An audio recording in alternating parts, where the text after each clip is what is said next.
Hello दोस्तों, मेरा ये वीडियो बनाने का सिर्फ एक ही पर्पस है क्योंकि मैं खुद गांव से हूँ। तो मैंने एक चीज़ देखी कि जो गांव के बच्चे होते हैं उन्हें ये नहीं पता होता कि कौन सी ऐसी योजनाएं चल रही हैं जिनकी वजह से वो अच्छे से अच्छी शिक्षा प्राप्त कर सकते हैं।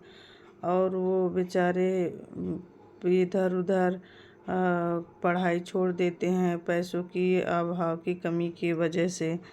तो मैंने सिर्फ मेरा ये वीडियो बनाने का उद्देश्य ये था कि लोगों को जागरूकता होना और सही गाइडेंस ना होने की वजह से बहुत से बच्चे पढ़ाई छोड़ देते हैं और इधर उधर बेचारे भाग जाते दिल्ली बम्बई में थोड़ी थोड़ी सी जॉब के लिए।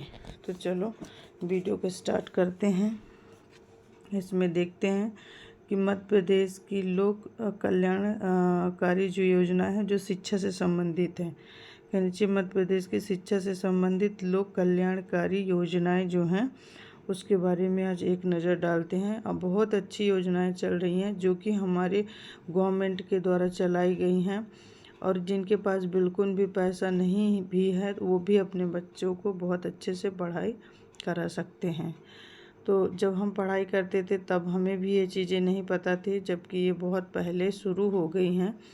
तो चलो एक नज़र आज हम इसमें डालते हैं और मैं चाहूँगी कि ये वीडियो ना उन सभी बच्चों तक जाना चाहिए जो बच्चे सिर्फ पैसों की कमी की वजह से आज अपनी शिक्षा को पूरी नहीं कर पा रहे हैं।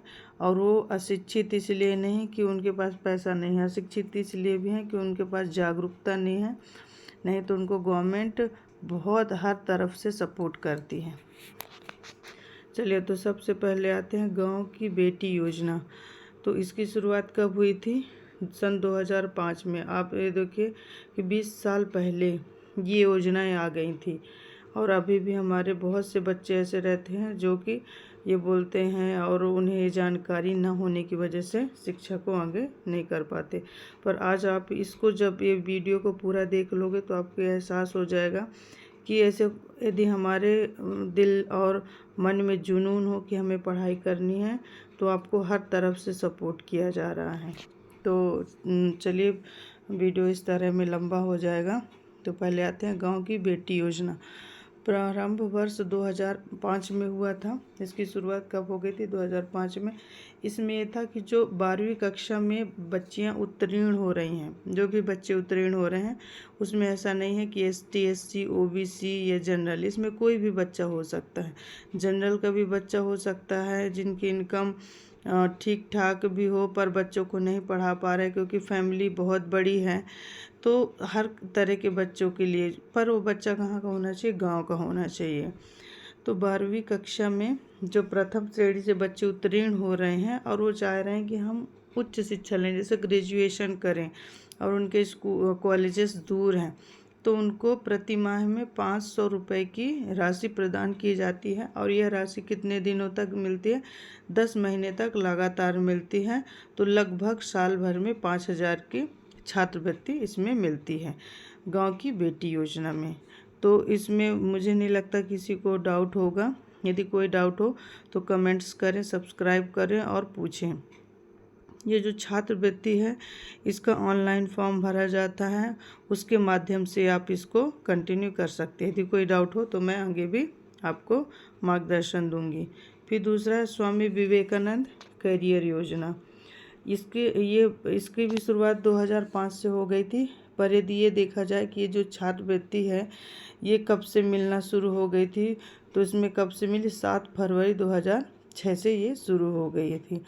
तो इसमें जो मेन चीज़ें देखी गई कि यदि कोई बच्चा, जैसे उनके पेरेंट्स बेरोज़गार हैं और वो आगे की शिक्षा नहीं दिलवा सकते हैं, अब बच्चे को गाइडेंस नहीं है, उनको अपना करियर बनाना है, उसके लिए मार्गदर्शन के लिए तो स्वामी विवेकानंद यूनिवर्सिटी भी है। और स्वामी विवेकानंद जो प्रोग्राम चला है इसके तहत आपको हॉस्टल्स दिया जाता है और साथ में शिक्षा दी जाती है। जो कॉलेज की ट्यूशन फीस होती है वो भी माफ़ कर दी जाती है। ऐसा नहीं कि आपको, तब आप इसमें से फॉर्म फिलअप करेंगे, ये भी ऑनलाइन भरा जाएगा फॉर्म। सिर्फ उसी दिन से, जिस दिन आप हॉस्टल में एंटर करेंगे, वहाँ से लेके आपकी पढ़ाई तक का खर्चा कौन सी योजना के थ्रू आप कर सकते हैं? स्वामी विवेकानंद कैरियर योजना। तो ये कैरियर मतलब मार्गदर्शन भी देता है कि किस प्रोफेशन में आप जाना चाहते हैं। तो कॉलेज करते करते आपको उसको जानकारी पूरी मिल जाएगी। फिर है कन्या साक्षरता प्रोत्साहन योजना। और ये जो योजना है कन्या साक्षरता प्रोत्साहन योजना, ये भी 2006 से स्टार्ट हो गई थी। इसमें एक चीज़ था, जो SC ST और के बच्चे थे, जो लड़कियां थीं, उनको आगे बढ़ाने के लिए, गवर्नमेंट उनको प्रोत्साहित करने के लिए, क्योंकि क्या होता है, ये वो वर्ग रहते जो जिनके बच्चे बढ़ नहीं पा रहे हैं, और शिक्षा का तो अभाव रहता ही है, क्योंकि बेरोज़गारी है, लोगों के पास अज्ञानता है, और जो SC ST वर्ग है अभी भी बहुत पीछे है। तो उनको बढ़ाने के लिए तो बहुत बड़ी बात होती है कि उनके बच्चे 11वीं 12वीं तक पढ़ पाते थे। तो जैसे 6 से 9 तक है और 11th में है, तो कितनी राशि दी जाएगी, क्या प्रोत्साहित किया जाएगा, तो उसके बारे में थोड़ा सा देखेंगे। जैसे कोई बच्ची 6वीं क्लास में आती है तो उसको 500 रुपये रुपये दिए जाते थे एज प्रोत्साहन राशि। अगर 9th में आ जाती थी बच्ची तो 1000 रुपये प्रोत्साहित में मिलती थी, और यदि 11वीं में आ जाते थे तो उनको 3000 रुपये एज प्रोत्साहन वार्षिक दर, मतलब 1 साल में एक बार ही प्रोत्साहन राशि दी जाती है। उससे क्या होता था, बहुत से बच्चे जिनके पास प्रॉब्लम रहती थी, जिनको पढ़ना आगे बढ़ना है, तो वो कुछ अपना गोल लेके चलते हैं, उनका कुछ मिशन होता है, तो अपनी इस राशि से फुलफिल भी कर पाते थे, और उससे दूसरे बच्चे भी प्रेरित होकर उन्हीं के कास्ट, उन्हीं के भाई बहन और आस पड़ोस वाले प्रोत्साहित होकर आगे बढ़ने का भी उसमें चांस मिलता है। तो इसलिए ये बहुत अच्छी योजना थी। फिर अपन देखते हैं कि एकलव्य शिक्षा विकास योजना। अब ये भी बच्चों के शिक्षा के स्तर को ही ठीक करने के लिए चलाई गई थी। ये 2010-11 में स्टार्ट हुई थी। इसमें मुख्यतः उन बच्चों को लिया गया था जिनका, जैसे कि अपन छिंदवाड़ा हो गया, जो जहाँ वन बहुत हैं, मतलब कि जंगलों में रहते हैं, तेंदुपत्ता का संग्रह करते हैं, और ऐसे मेधावी छात्रों के लिए कि जिनके बच्चे पढ़ना चाहते हैं पर वो कहना चाहिए जंगल के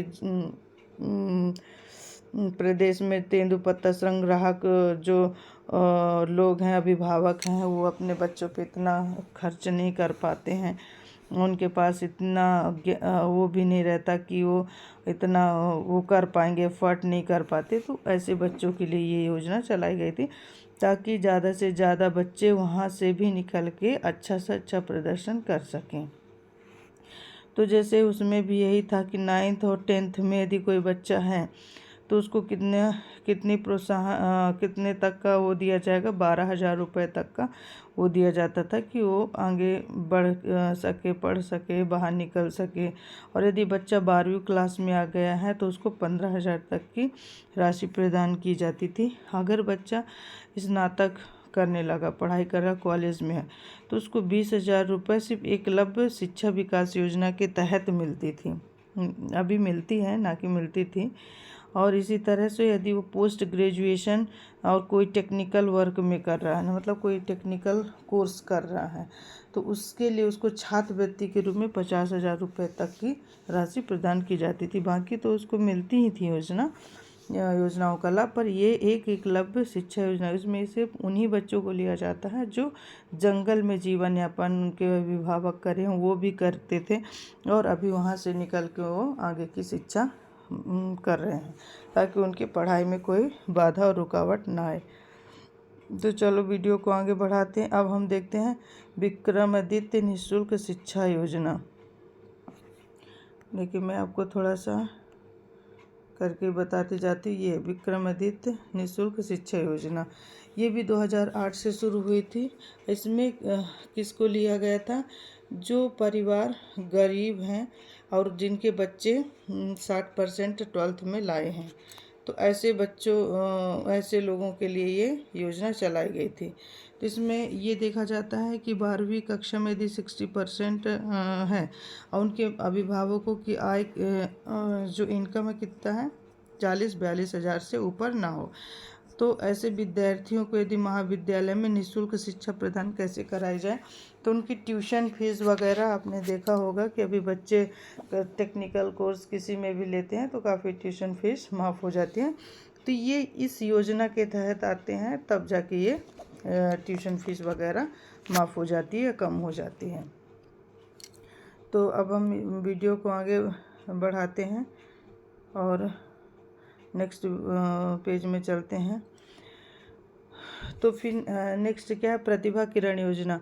इसको बहुत ध्यान से देखिएगा क्योंकि ये पूरी वीडियो उन बच्चों के लिए है जो बच्चे अभी शुरू से पढ़ाई करके और ग्रेजुएशन तक करेंगे और कहाँ कहाँ उनको कौन कौन से फ़ायदे मिल सकते हैं और इस चीज़ का लाभ उठा सकते हैं। तो ये प्रतिभा किरण योजना है, ये भी 2009 में शुरू की गई थी।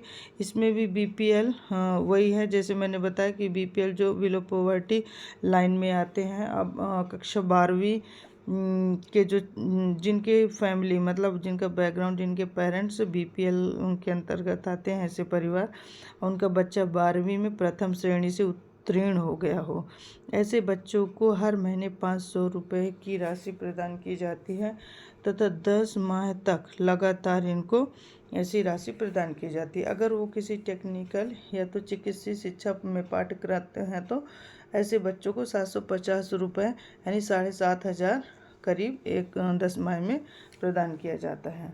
तो ये बहुत अच्छी पहल है। चलिए नेक्स्ट अपन देखते हैं सुदामा शिष्य वृत्ति योजना। तो इस योजना में भी, ये योजना भी कब प्रारंभ की गई थी, सन 2009 और 10 में।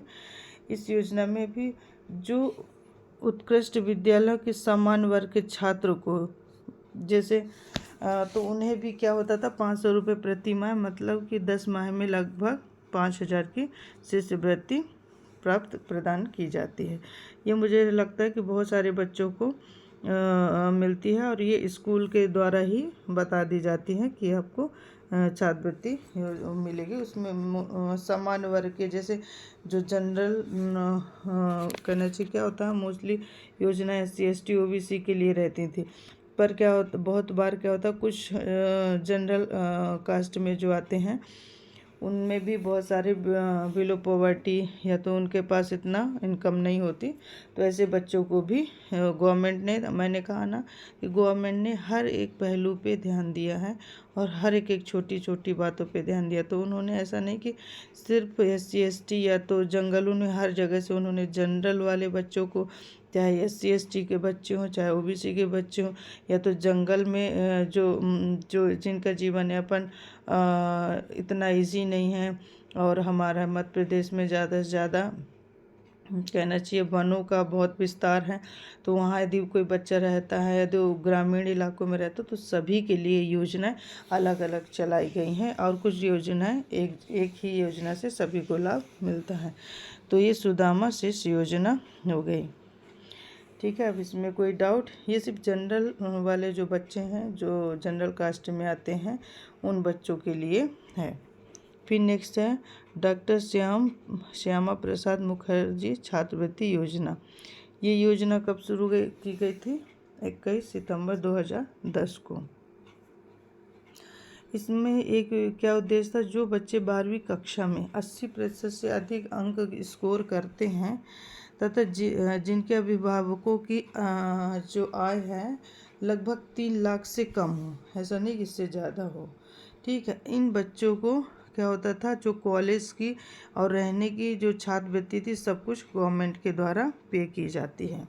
तो वो बच्चे देखा होगा कि उसका पढ़ाई भी फ्री है, उसका रहना भी फ्री है, और कहना चाहिए इसमें जनरल SC ST OBC का कुछ नहीं है, इसमें कोई भी इस योजना का लाभ उठा सकता है, सिर्फ 12वीं में 80% से अधिक अंक आने चाहिए।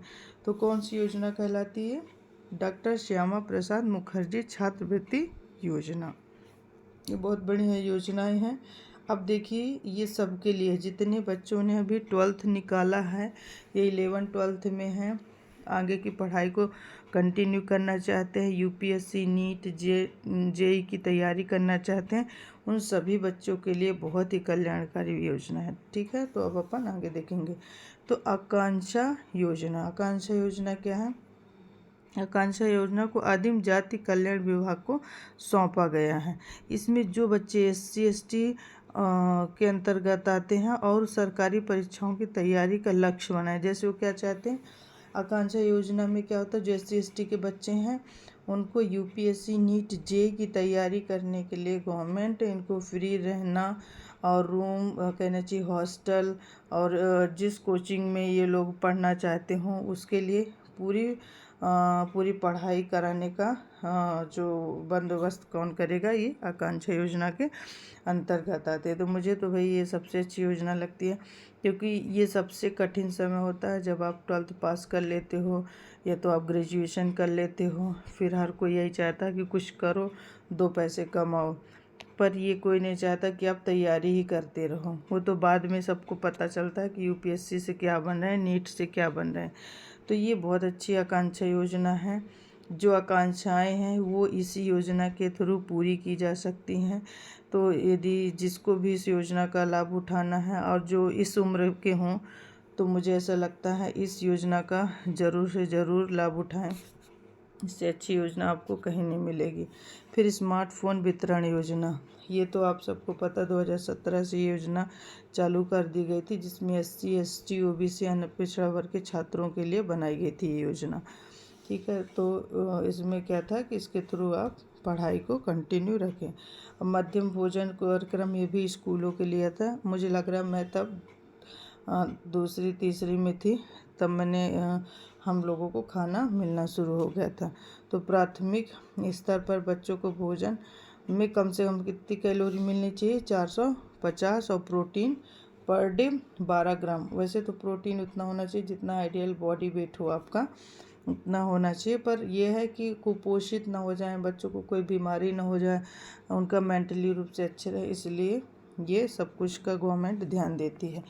तो कहना चाहिए इसका नाम बदल कर ये PM पोषण कार्यक्रम भी रख दिया गया है। तो आया ना मज़ा इसमें? आप ये देखो कि ऐसा कहीं नहीं लगा कि जिसमें गवर्नमेंट ने आपका सपोर्ट नहीं किया हो। प्लीज़ वीडियो अच्छा लगा हो तो लाइक करें, सब्सक्राइब करें, और यदि आपको इसमें कोई कमेंट लगे तो ज़रूर डालिए, उसके कंटिन्यू कुछ अच्छा और बनाया जाएगा। Thank you so much.